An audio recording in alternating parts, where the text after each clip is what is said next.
من كتاب كيف تؤثر على الآخرين وتكتسب الأصدقاء للكاتب ديل كارنيجي الجزء الرابع. الانطباع الأول مهم وله تأثير قوي على علاقاتك في المستقبل. فإزاي أسيب انطباع كويس مع الشخص اللي بقعد معاه لأول مرة؟ إزاي أبقى شخص لطيف قعدته خفيفة وحلوة اللي يقعد معاه مرة يحب يقعد معاه تاني وتالت؟ وطبعا تنويه بسيط، ما يبقاش كل همي إن الناس تحبني ويقولوا عليا حد لطيف، لأنك بالطريقة دي عمرك ما هتكون صداقات حقيقية وعلاقات فعالة. هتبقى شخص فاضي من جواك كل همك الناس، ولكن إحنا بنتعلم مع بعض علشان نفسنا الأول، علشان نفسي مسؤوليتي، مهم إني أطورها وأحسنها قدر المستطاع. وبالتالي لما تعمل ده هتلاقي حب اللي حواليك هيجيلك من تلقاء نفسه، مع التأكيد على نقطة مهمة، أن رضا الناس غاية لا تدرك، فأنت بتحاول قدر المستطاع دائما وأبدا. أول مبدأ معانا هو إنك تبتسم، خليك شخص بسوم. الابتسامة كأنك بتقول للشخص اللي قدامك أنا مبسوط إني شفتك أو أنا فرحان بوجودك.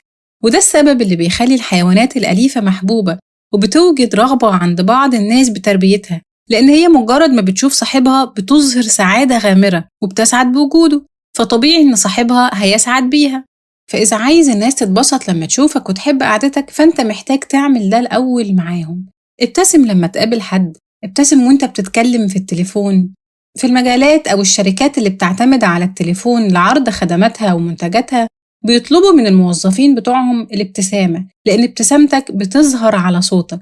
طب لو أنا شخص مش بيحب يبتسم، فالكاتب هنا بيقولك أنت محتاج تجبر نفسك إنك تبتسم. فلو أنت قاعد لوحدك جرب كده، ابتسم كده وشوف الدنيا، ممكن يبقى الموضوع لطيف وتحبه. طب لو أنا الفترة دي أصلا في حياتي أنا مش حاسس إني مبسوط عشان أبقى مبتسم يعني لما أقابل حد، فالكاتب كمان بيقولك اتصرف كما لو إنك كنت سعيد فعلا، وده بالتالي هيخلي عندك ميل للشعور بالسعادة أكتر. في عالم نفسي بيقول الظاهر إن التصرف بيأتي عقب الشعور، ولكن الحقيقة هي أن التصرف والشعور يسيران جنبا إلى جنب، ومن خلال التحكم في التصرف والذي يخضع أكتر للتحكم المباشر للإرادة، يمكننا أن نتحكم بشكل غير مباشر في المشاعر والتي لا تخضع للتحكم المباشر.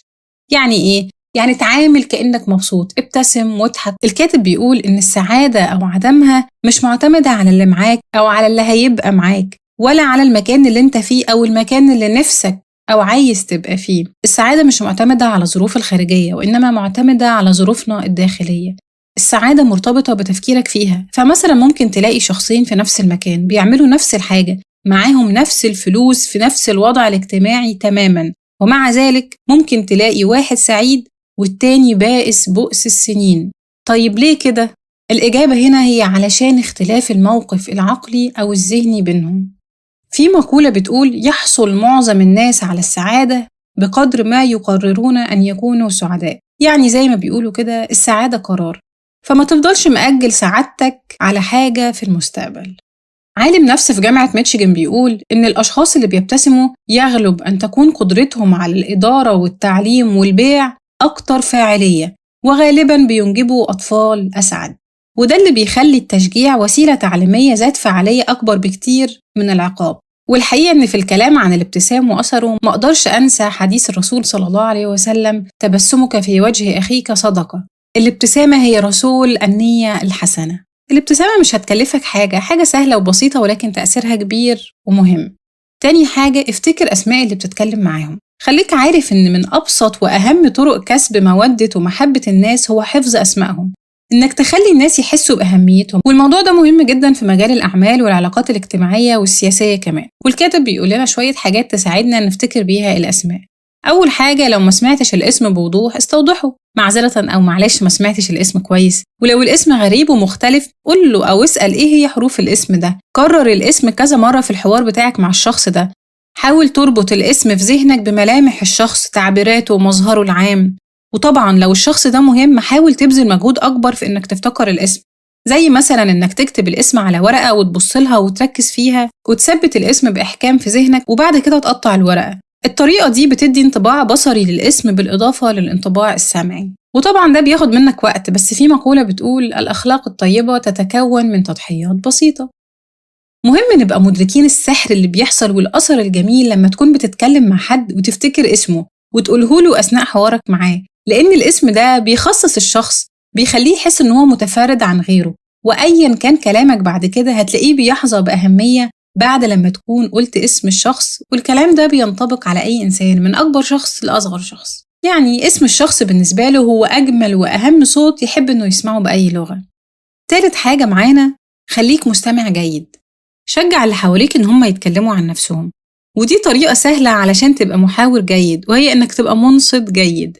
الكاتب بيقول للأسف معظم الناس بيفشلوا في ترك انطباع جيد لأن هم مش بيستمعوا بعناية، لأنهم كانوا مهتمين أكتر باللي هيقولوه، فده بيخليهم مش بيدوا للي بيتكلم معاهم تركيز كامل.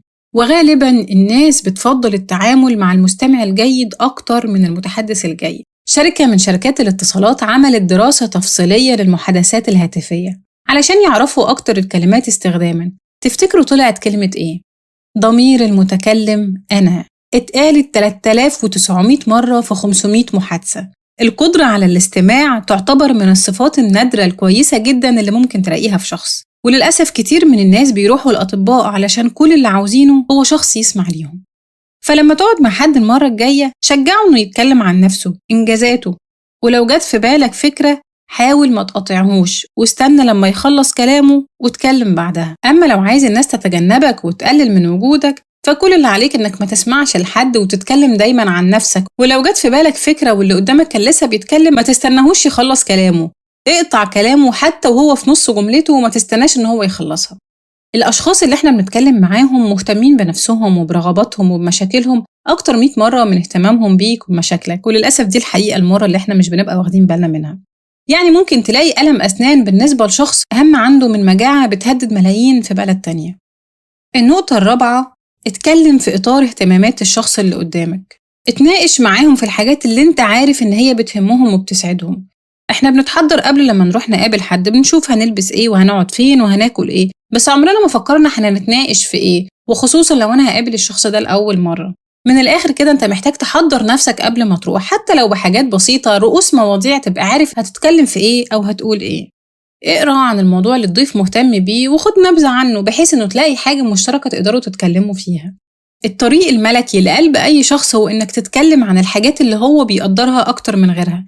علشان كده هتلاقي إنك لما تتكلم في إطار اهتمامات الشخص اللي قدامك ده هيفيد الطرفين، ومش شرط هنا إن الفائدة تكون فائدة مادية، ممكن تبقى فائدة معنوية. أنت بتسري حياتك بمعلومات جديدة وتجربة جديدة مع شخص أنت لسه أول مرة بتتعرف عليه. اتعود تقول حاجة لطيفة للي قدامك وتكون حقيقية. وبيحكي الكاتب عن نفسه بيقول إن هو كان في مكتب البريد ولاحظ إن في موظف باين عليه الضيق، فبيقول الكاتب عن نفسه فأنا قررت إن أنا لازم أقول له حاجة لطيفة. وفكر بينه وبين نفسه إيه الحاجة اللطيفة اللي ممكن أقولها لشخص غريب وتكون صادقة وحقيقية.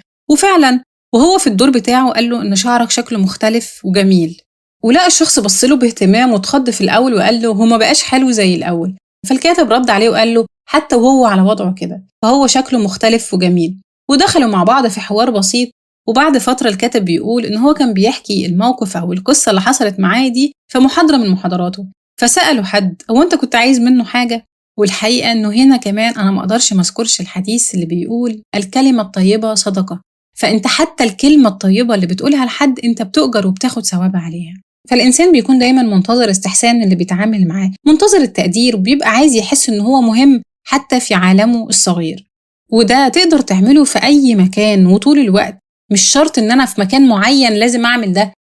آخر نقطة معانا، خلي الشخص اللي قدامك يحس إنه هو مهم. وبيحكي الكاتب قصة لمدرس بيقول إنه كان في ولد هادي وخجول وبينقصه الثقة بالنفس في الفصل بتاعه، وغالبا الولد ده ما كانش بيتلقى ما يستحقه من اهتمام.